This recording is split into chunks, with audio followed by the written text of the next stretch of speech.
அறுபடை வீடுகளில் ஒன்றான முதல் அறுபடை வீடான திருப்பரங்குன்றம்.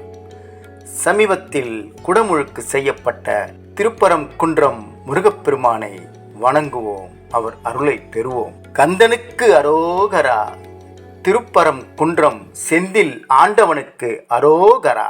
முருகப்பெருமானின் அறுபடை வீடுகளில் முதலாவது படைவீடாக திகழ்வது திருப்பரங்குன்றம் ஸ்ரீ சுப்பிரமணிய சுவாமி திருக்கோவில்.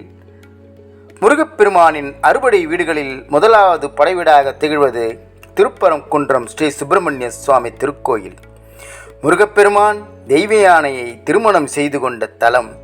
அறுபடை வீட்டு முருகப்பெருமான் கோயில்களில் கோயில் அளவில் பெரியதாகும். லிங்க வடிவில் இருக்கும் இம்மலையை பற்றி சைவ சமய குரவர்களில் சுந்தரமூர்த்தி நாயனார், திருஞான சம்பந்த பெருமான் ஆகியோர் இவ்வூருக்கு வந்து ஆலய வழிபாடு செய்து பதிகங்கள் பல பாடியுள்ளனர் என்று அறியப்படுகிறது. சங்ககால புலவரான நக்கீரர் இத்தலத்துக்கு முருகப்பெருமானை வழிபட்டு தனது குறை நீக்கிக் கொண்ட திருத்தலம். இத்திருத்தலத்திற்கு இலக்கியங்களில் தன்பரங்குன்று, தென்பரங்குன்று, பரங்குன்று, பரங்கிரி, திருப்பரங்கிரி, பரமசினம், சத்தியகிரி, கந்தமாதனம், கந்தமலை என பல்வேறு பெயர்கள் வழங்கப்படுகின்றன. திருப்பரங்குன்றம் பெயர் காரணம் திரு பிளஸ் பரம் பிளஸ் குன்றம்.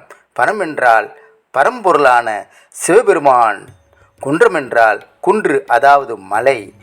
திரு என்பது அதன் சிறப்பை உணர்த்தும் அடைமொழியாக திருப்பரங்குன்றம் என ஆயிற்று. லிங்க வடிவில் மலை. திருப்பரங்குன்றம் லிங்க வடிவமாக காட்சியளிக்கும் அருட்செறிந்த மலை. இத்திருப்பரங்குன்றத்தில் தங்கி சிவசக்தியை நோக்கி ஆறுமுகப் பெருமான் தவம் இருந்தார்.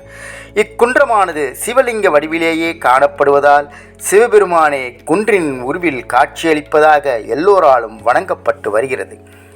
இம்மலையின் உயரம் சுமார் 190 மீட்டர் ஆகும். இம்மலையை நித்தம் வலம் வந்து வழிபட்டால் தொழுவாரின் வினைகளெல்லாம் தீர்ந்துவிடும் என்று திருஞான சம்பந்தர் தான் இயற்றிய தேவாரத்தில் பாடியுள்ளார். தவம் செய்த முருகப்பெருமான் குரு பக்தியின்றி ஞானம் பெற முடியாது. கைலாயத்தில் பார்வதி தேவிக்கு சிவபெருமான் பிரமண மந்திரத்தின் உட்பொருளை உபதேசிக்கும் போது தன் தாயாரின் மடி மீது முருகப்பெருமான் அமர்ந்திருந்தார்.